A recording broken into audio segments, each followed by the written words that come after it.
when you're underwriting a deal before putting under contract, a lot of the information or a lot of the assumptions you're making are based on the T12, the trailing 12-month expenses, and the rent roll that the broker, the real estate broker, or the owner sent you. And obviously, that's all you have. That's what you use to make those assumptions. Once you're doing the actual due diligence, you're going to essentially go in there yourself through a vendor to look at the actual, on the ground, each of the individual units, as well as all the financial documentation to finalize your assumptions. So one of the first things you're going to do during due diligence is finalize your income and expense assumptions.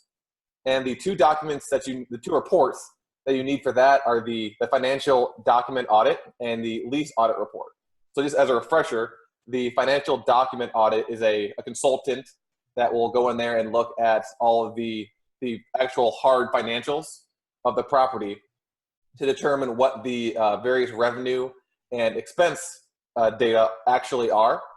And then they'll send you a report that basically compares what they found to the budget that you created, and explain, if there are any discrepancies, they'll explain why. Or if there are reasons why something went up or something went down, they'll have kind of a written explanation. The report will come in a PDF form, but there'll be data tables where it'll say your budget, their budget, any notes that they put on it. And so you want to use that and kind of review this with your property management company and go and look at your underwriting assumptions and go line item by line item and compare it to what this audit discovered to see how accurate your assumptions are. So for example, let's say your maintenance assumption is $25,000 a year, and that's what you got from the T12 or based off of the market range of expenses. And then they get the financial document and they discovered that maybe the owner included some maintenance expenses as capital expenditures or something. Then they'll say, oh, it's actually $30,000 per year. And so in that case, it'll kind of be up to you to determine with your property management company if you need to increase that cost. And so that's the financial document audit.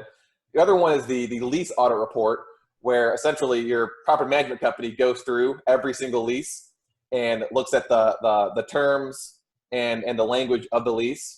For this particular aspect of the review, when you're trying to finalize these income expenses, you want to make sure that the actual rent and any other types of fees that they're being charged, like carports or whatever, match up with the rent roll that you used during the underwriting process.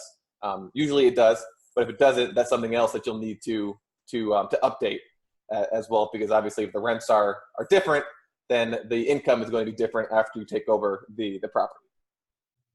So that's the first part, to finalize your income and expense assumptions.